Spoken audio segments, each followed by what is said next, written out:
मित्रों, आपके अपने ही यूट्यूब चैनल में आपका बहुत बहुत स्वागत है। उम्मीद है आप सब अच्छे होंगे। देवी लक्ष्मी की कृपा से आप सब अच्छे ही रहें। और हम लोग दीपावली के बाद से फिर से क्लास लेकर आ गए हैं। आज हम लोग का है प्रैक्टिस सेट 8। पीछे आपने देखा था मैथ और रीजनिंग का अलग अलग हमने आपको बताया था, तो 7 तक हमने आपको बताया था, यानी 7 आपको मैथ का सेट और 7 रीजनिंग का सेट अलग अलग दिए हुए हैं। आज हम आपको लेके चलते हैं प्रैक्टिस सेट 8 पर। तो 8 और वो भी ये मैथ का है, ध्यान दीजिएगा। चलते हैं हम लोग बिना विलंब किए अपने प्रश्न पर।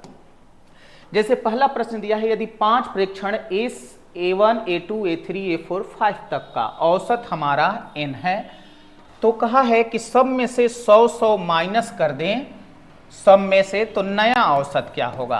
अब हमने आपको ये चीजें बताया था। क्या बताया था भाई? कि जितना अगर जो भी अंक है उसमें से समान मात्रा में आप कम करेंगे या समान मात्रा में ज्यादा करेंगे, गुणा करेंगे, भागा करेंगे, जो भी करेंगे डायरेक्ट उसका प्रभाव औसत पर पड़ता है। औसत हमारा क्या है? तो n।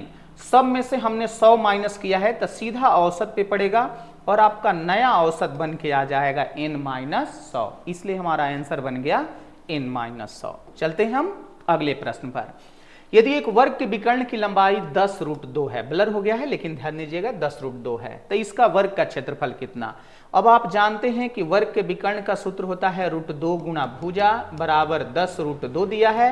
√2 से √2 कटा दीजिए तो भुजा का मान आ गया। जबकि वर्ग का क्षेत्रफल आपसे पूछा गया है, तो वर्ग का क्षेत्रफल होता है भुजा स्क्वायर, इसलिए 10 का स्क्वायर करेंगे, आपका आंसर बन के आएगा 100। 2 ऑप्शन तो कट गया है लेकिन 2 ऑप्शन जो है उसी में आपका आंसर है और आपका आंसर बन के आ गया 100 वर्ग सेंटीमीटर। ध्यान में रहे, क्षेत्रफल जब भी होता है वर्ग सेंटीमीटर में होता है, जबकि भुजाएं सेंटीमीटर में, मीटर में है तो मीटर में, और आयतन होता है वो घन में हो जाता है। चलते हैं हम लोग अगले प्रश्न पर। राजेश 25 किलोमीटर की यात्रा से अपने कार्यालय जाता है और 20 के यात्रा से वापस आता है। यदि उसे कुल 9 घंटा लगते हैं तो दूरी बताइए। नहीं पता है जी दूरी, लेकिन जितना जाएंगे उतना ही आप आएंगे, यानी d किलोमीटर गए तो वापसी में d किलोमीटर आएंगे, तो d/25 गए और d/20 आए, लेकिन जाने आने दोनों का समय मिलाकर दिया गया है 9 घंटा। तो हमने कर दिया जाने प्लस आने बराबर 9 घंटा। 20-25 का आप एलसीएम निकालिएगा 100 होगा, 25 से भाग लगाएंगे ऊपर आपका 4d या 20 से भाग लगाएंगे ऊपर आपका 5d बराबर 9। ये तो आसान हो गया। ऊपर हमने जोड़ा तो 9d हो गया बटा में 100 बराबर 9। देखिए 9 से 9 खत्म हो गया और d का मान बन के आ गया 100 किलोमीटर। आपसे पूछा गया है कि कार्यालय के बीच की दूरी कितनी है, तो दूरी हमारा आ गया 100 किलोमीटर। क्योंकि जितना हम जाएंगे कार्यालय, अगर रिटर्न आएंगे तो जितना दूरी जाएंगे उतना ही दूरी हम आएंगे, यानी d जाएंगे तो d ही आएंगे। हमारी दूरी है 100 किलोमीटर, हमारा आंसर बनेगा 100 किलोमीटर। दिया है साधारण ब्याज पर कोई राशि 5 वर्षों में 10,650। साधारण ब्याज है जी, SI यहाँ लिखना जरूरी है, और कोई राशि बन जाती है 10,650, यानी ये अमाउंट दिया गया है। और 6 वर्षों में यही साधारण ब्याज की दर से वही राशि की बात हो रही है 11,076 हो जाती है। 2 प्रश्न आपके मन में चलेगा, सर आपको कैसे पता कि ये मिश्रधन है। कोई भी पूंजी अगर आपने मार्केट में लगा दिया और कुछ समय दे दिया, समय देने के बाद वो इतनी रुपया बन जाती है, तो तय है कि हमारे मूलधन में, हमारे धन में कुछ ना कुछ ब्याज जुट गया। और जब हमारे धन में कुछ एक्स्ट्रा धन जुट गया तो उसे कहा जाता है मिश्र धन, मिला हुआ धन, इसलिए हमारा ये अमाउंट हो गया। अब पूछा है वो राशि कितना है। आप देखिए 5 वर्षों के बाद जब हमने अपना बैंक में जाके पासबुक एंट्री कराया था तो 10,650 था। 1 साल के बाद गए तो 1176। तो 1 साल के बीच हमने पैसा तो डाला नहीं, तो 1 वर्ष का अगर हम ब्याज निकालना चाहेंगे तो 11,076 से 10,650 आप घटा लीजिए। जैसे घटाएंगे 1 वर्ष का आपका बन के आएगा। जैसे यहां से घटाते तो 6 हो जाता, ये हमारा 2 हो जाता, और यहां से 2 हो जाता, फिर यहां से 6 अगर हम लोग घटाते, 10 से 6 घटता 4 हो जाता, फिर ये 10 के 10 हो गए, यानी आपका 426 आ जाता है। एक बार जोड़ के देख लेते हैं हम लोग। ये अगर 6 इसमें अगर हम लोग जोड़ते तो 6 हो जाता, 5 2 7 हो जाता, 6 4 10 की 0 हो जाता, यहाँ 1 बन जाता, ठीक है 426 रुपए। 426 रुपए 1 वर्ष का साधारण ब्याज। अब ऊपर या तो इसमें 5 से गुणा करके मिश्रधन से घटा लीजिए या 6 से गुणा करके मिश्रधन से घटा लीजिए। तो चलिए 5 से गुणा कर देते हैं और 5 वर्षों का ब्याज निकाल के देख लेते हैं। तो इसमें हमने 5 से गुणा किया तो ये बन गया 6 × 5 = 30, और 5 दूना 10 और 3 यहाँ पर हमारा बन गया 13, और फिर यहाँ 5 चौके 20 और 21, 2130 रुपया। तो जब भी आपको मूलधन निकालना है तो मूलधन बराबर होता है मिश्रधन माइनस ब्याज। यहाँ देखिए 0 बन गया, 5 से 3 घटाएंगे तो ये हमारा 2 हो गया, 6 से 1 घटाएंगे तो ये हमारा 5 बन गया, और 10 से 2 घटाएंगे तो 8। तो हमारा मूलधन बन के आ गया 8520। कहां पर दिया है? ऑप्शन सी पर है, इसलिए हम लोग अपना आंसर दे देंगे 8520 रुपया। यही हमारा मूलधन हो गया। अगला देखिए दिया है, यदि किसी वस्तु का लागत मूल्य 220 रुपया है और लाभ 20%, तो कहा है उसका विक्रय मूल्य कितना। तो अगर क्रय मूल्य आपका 220 रुपया है और आपको 20% का लाभ होता है, तब विक्रय मूल्य जब आप निकालते हैं तो बस क्रय मूल्य का ही 120% कर दीजिए, क्योंकि हमारा मूल कीमत होता है 100%। अगर लाभ हो रहा है तो 100 में ही जोड़ के निकाल दीजिए, हानि होता है तो 100 में से घटा के निकाल दीजिए। जैसे ही घटाएंगे 2 शून्य से 2 शून्य खत्म, 12 दूना 24, 24 2 26, यानी आपका आंसर बन के आएगा 264। देख लीजिएगा कौन से ऑप्शन पर 264 दिया है, दिया होगा तो बिना देर किए आंसर दे दीजिएगा 264। अगला प्रश्न देखिए, एक शंकु की ऊंचाई 16 सेंटीमीटर तथा इसके आधार की त्रिज्या 30 सेंटीमीटर। बात तो भैया शंकु का हो रहा है, इसलिए लिखना जरूरी है कि ऊंचाई हमारा 16 सेंटीमीटर और आर का मान हमारा दिया गया है 30 सेंटीमीटर। इसे पेंट करने के लिए 14 रुपया प्रति वर्ग सेंटीमीटर, रेट भी लिख दीजिए 14 रुपया सेंटीमीटर स्क्वायर। तो इसके बाहर से शंकु का वक्र पृष्ठ क्षेत्रफल, अब शंकु का जो वक्र पृष्ठ क्षेत्रफल होता है वो पाई आर एल होता है। आर का तो मान पता है, एल का मान पता नहीं है। एल बराबर हमारा सूत्र होता है √h² प्लस आर स्क्वायर। इसे हल करके देखिए 34 बनेगा। हमने तो थोड़ा तेजी में कर दिया। 16 का स्क्वायर 256 होता है, 30 का स्क्वायर 900 होता है, 256 में 900 जोड़ेंगे 1156 होगा, 1156 को रूट करेंगे तो 34 का ही वो वर्गमूल है उसका 34। देखिए उसका 34 आ गया।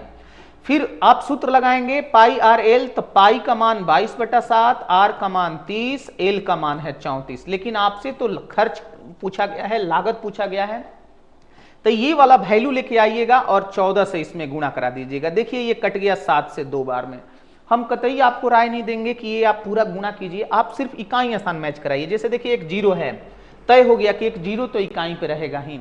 अब हम लोग गुणा करते हैं 2 में इकाई का 2 चौके 8, 8 में ये 0 रख लिए हैं तो 3 बचा है, तो 8 3 24, इकाई पे 4 है और 4 इस इकाई में करेंगे 4 दूना 8, यहां पर 8 बनेगा। ऑप्शन देखिए एक ही ऑप्शन मिलेगा, देखिए मिला। अब यहां कॉपी कर दीजिए 44880, बिना कैलकुलेशन किए आपका आंसर बन के आ गया 44880। यही हमारा आंसर हो गया। इतना ही हमारा वक्र पृष्ठ पर पेंट करने का खर्चा आएगा। चलते हैं हम लोग अगले प्रश्न पर। एक कमरे की लंबाई, चौड़ाई तथा ऊंचाई दिया है 21 मीटर, यहां 21 मीटर दिखा दिए, फिर ये 12 मीटर और यहां है 16 मीटर। इस कमरे में रखी जा सकने वाली सबसे बड़ी लंबाई। अब किसी कमरे में सबसे बड़ा रखा जाता है विकर्ण पर, यानी आपसे पूछ दिया गया है कि उस कमरे का विकर्ण। कमरा हमेशा होता है घनाभाकार और घनाभ का विकर्ण होता है L² B² और H²। यहां आपको 21 का स्क्वायर करना है, ये 12 का स्क्वायर करना है, 16 का स्क्वायर करना है। लीजिए हम और भी थोड़ा हल कर देते हैं। 441, 144 और 16 का होता है 256। अब कितना करें? अब इसके बाद तो थोड़ा आप कर लीजिए और इसका वर्गमूल निकाल के बताइए कमेंट में कि कौन सा हमारा आंसर होगा। इसमें से कौन सा इसका जोड़िएगा, जोड़ के तब वर्गमूल निकालिएगा।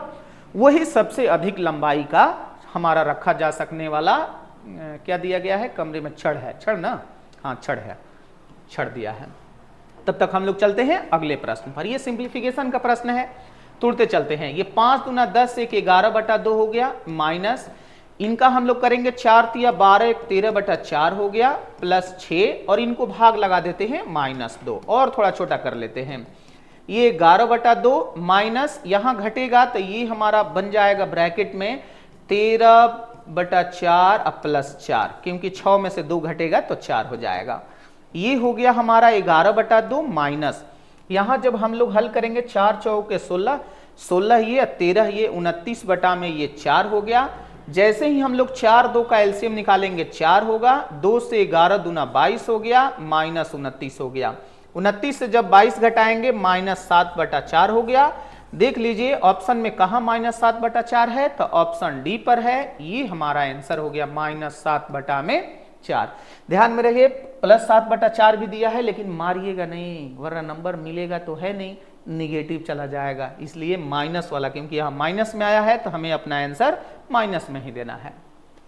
अगला प्रश्न देखें तो यदि सोनू 20 मीटर प्रति सेकंड की गति से कार चला रहा है तो कितने समय में 936 किलोमीटर जाएगा। चलिए जी, चाल तो दिया है 20 किलोमीटर प्रति घंटा। हमने आपको बताया था कि किलोमीटर प्रति घंटा में 5/18 से गुणा कर देंगे मीटर प्रति सेकेंड, और मीटर प्रति सेकेंड में 18/5 से गुणा कर देंगे, ये बन जाएगा किलोमीटर प्रति घंटा। जब आंसर घंटा में दिया है तो ये आपका मीटर प्रति सेकेंड था, ध्यान में रहे, ये आपका मीटर प्रति सेकंड है। इसको किलोमीटर में बदलने के लिए हमें इसमें गुणा करना होगा 18/5 से, 5 से 4 बार में। देखिए किलोमीटर प्रति घंटा में आ गया 72 किलोमीटर प्रति घंटा।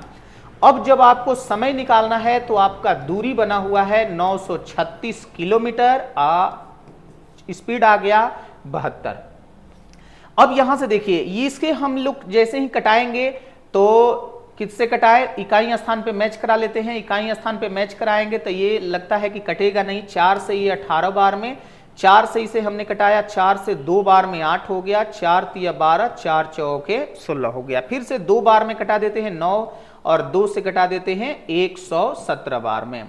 अब तो ये कट ही रहा है, 9 से अगर इसे हम लोग कटाएं तो 13 बार में तो कट ही रहा था, लेकिन यहाँ दशमलव देख के हमें लगा कि शायद दशमलव में जाए, लेकिन गया नहीं। चलिए जी, वो तो शुरू में ही कटा देते, 13 दूना 26, 13 साते 91 और 2 93, लेकिन ये वाला देख के हमको भी लगा कि दशमलव में शायद बनेगा, लेकिन बनेगा नहीं।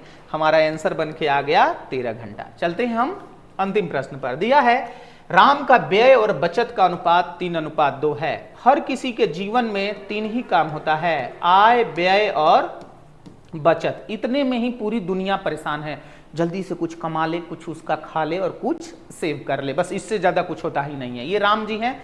चलिए राम जी का आय, व्यय और बचत, व्यय बचत का अनुपात दिया है 3:2। जितनी आमदनी होती है उसी में से व्यय और बचत होता है। अगर व्यय बचत का दिया है तो इसी को जोड़ दीजिए, ये हमारा आमदनी का हो गया 5।